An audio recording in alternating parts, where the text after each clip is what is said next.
परम शांति बाबूजी। बाबूजी आज हमें ये बताइए कि जो डार्विन की जो थियरी थी, क्या वो सही है?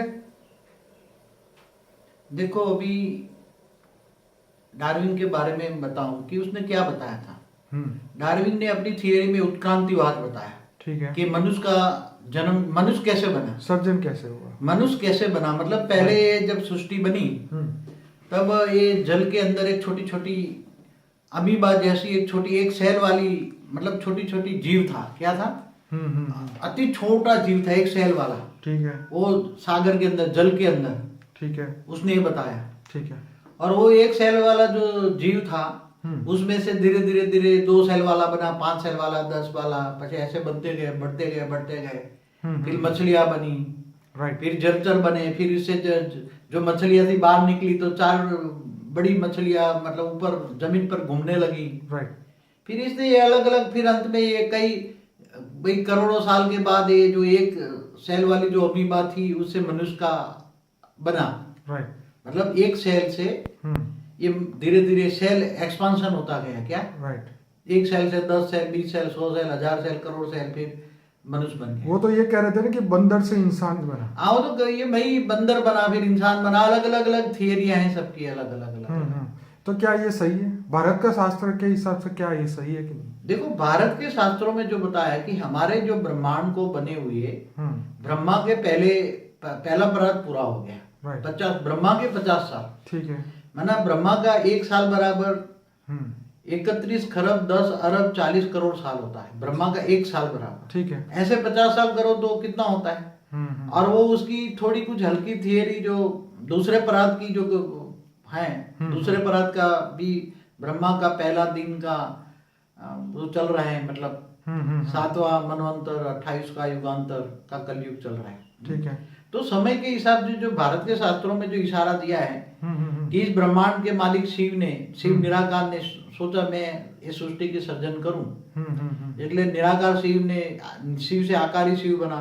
राइट। आकारी शिव से शिव शक्ति की रचना की, शिव शक्ति बने जो आज शिवपुरी में रहते हैं। राइट। शिव शक्ति। फिर शिव शक्ति ने अर्धनारेश्वर बनाकर विष्णु को रचा। राइट। विष्णु ने अपने अंदर से लक्ष्मी को रचा।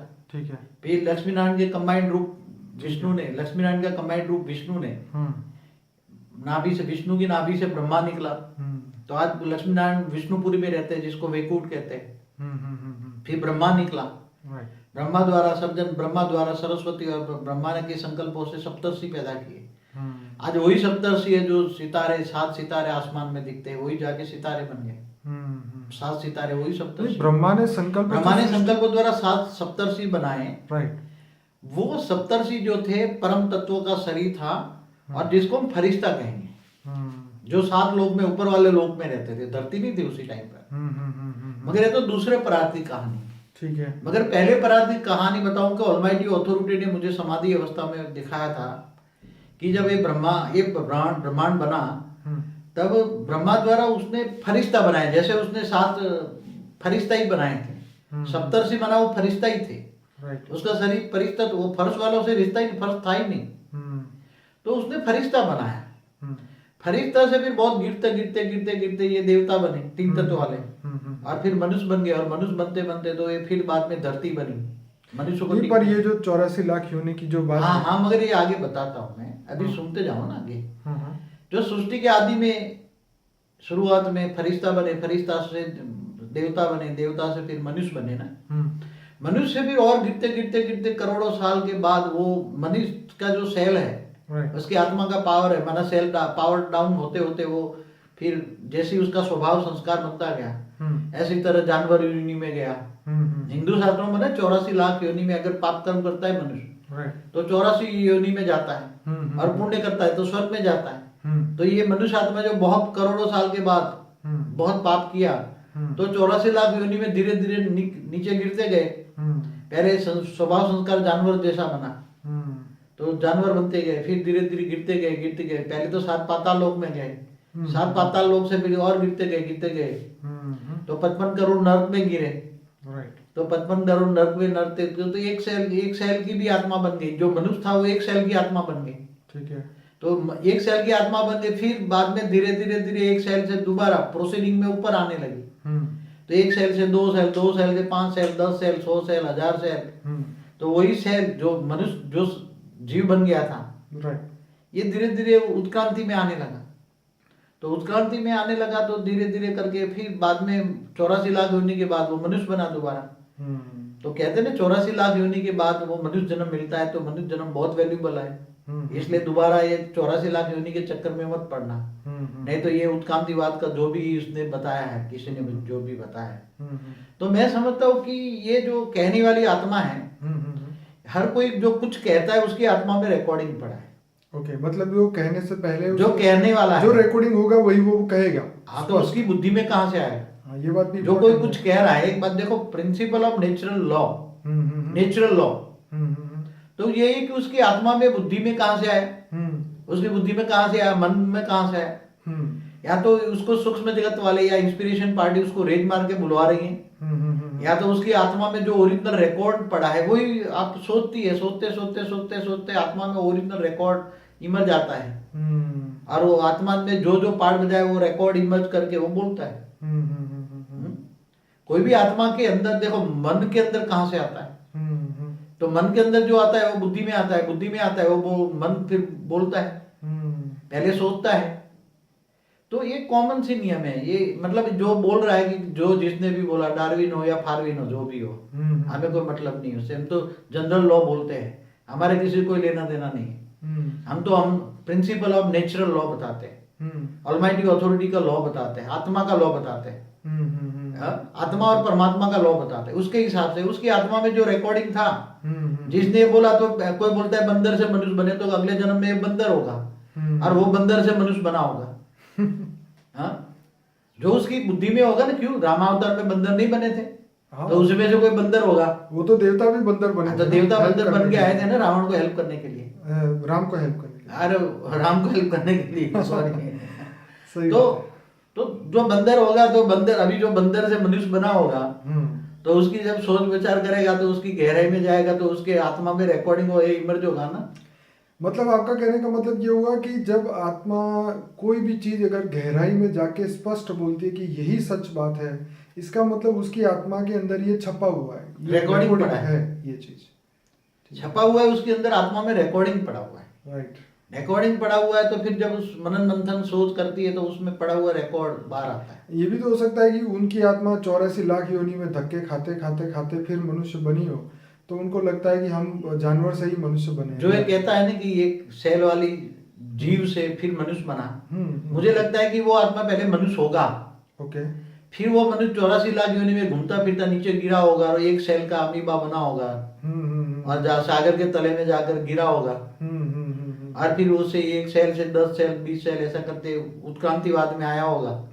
उसकी आत्मा जीव से फिर धीरे धीरे धीरे धीरे 84 लाख योनि में ऊपर आते आते आते आते आते कई वर्ष करोड़ों साल लगाए होंगे और फिर मनुष्य बना होगा। तो वही मनुष्य, उसकी आत्मा में वही रिकॉर्डिंग पड़ा है और वही कह सकता है ना, बाकी तो कोई नहीं कहेगा ना, क्योंकि अंदर जो आत्मा के अंदर जो रिकॉर्डिंग पड़ा है वही बोलेगा ना। तो उसके संस्कार ही तो उसकी रियल प्रूफ तो वही है ना, कि उसके संस्कार कैसे है। उसके रियल संस्कार तो अभी मनुष्य बना है, तो अगले जन्म के कोई कुत्ता बिल्ला बनता है तो कुत्ती जैसे बिल्ली जैसे संस्कार आ जाते हैं। नहीं बोलते कई बार बोलते हैं, तो अगले जन्म में जरूर कोई कुत्ता होगा, कोई बोला के तो अगले जन्म में जरूर गधा होगा। ये तो बोला है गधे जैसा है, सही बात है।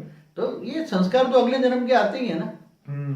हाँ, तो ये कोई भारत के शास्त्रों में झूठ नहीं बोला है। मनुष्य अगर बहुत पाप कर्म का आता है तो डिक्रीज होता है, नीचे गिरता है। तो पहले स्वभाव संस्कार मनुष्य से जानवर योनि में जाता है, जानवर से पशु पंखी योनि में भटकता भटकता रहता है। एक बार मैंने कहीं बताया कि धरती पर बहुत वायु तत्वों का नुकसान करता है, वायु में जहर पॉल्यूशन फैलाता है ना, तो उसको वृक्ष बनकर वो वायु तत्वों को रिफाइन करना पड़ता है। अच्छा, एक बार रामदेव भी बोल रहा था, मैंने उसकी स्पीच में सुना था कि ये एक प्रिंसिपल ऑफ नेचुरल लॉ है कि उसने वायु तत्वों को बहुत इफेक्ट किया है, तो वो झाड़ बन के वायु तत्वों को रिफाइन करेगा, पेड़ बन के एक नेचुरल लॉ उसने बोला।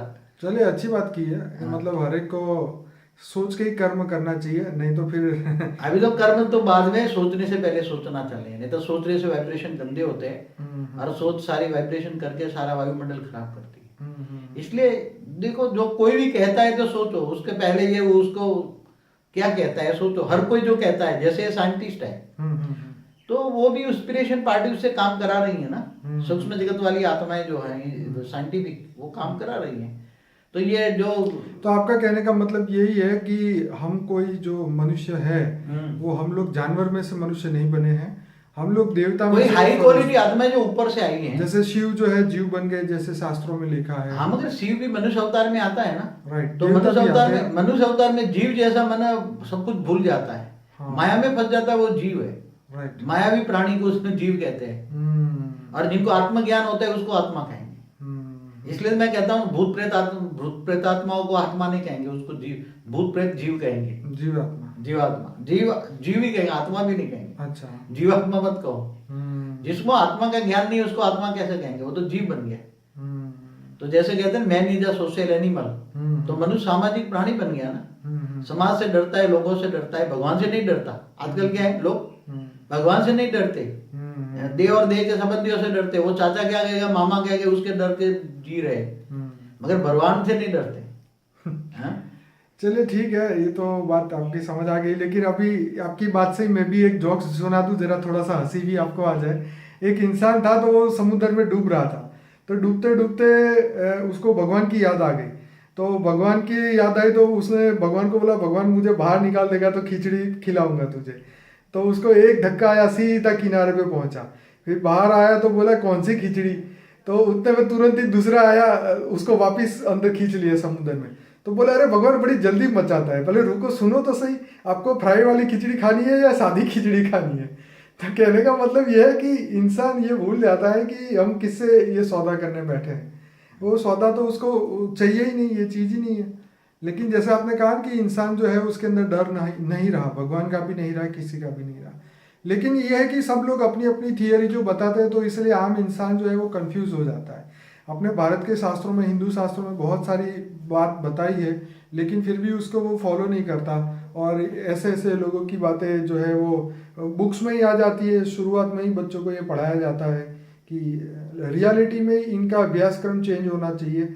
भारत के शास्त्रों के ऊपर थोड़ा सा रिसर्च करके इसके ऊपर पाठ्य पुस्तक बनानी चाहिए ताकि आत्मा का कल्याण हो पाए। देखो ऐसा है कि ऐसी तरह का आपको बताऊं कि ये जो जैसे साइंटिस्ट वाले कह रहे हैं कि यूनिवर्स एक एटम से फटा, एटम फटा और उससे पूरा यूनिवर्स बना। ये भी गलत थियरी, उस पर हम कभी एक पूरी वीडियो बनाएंगे।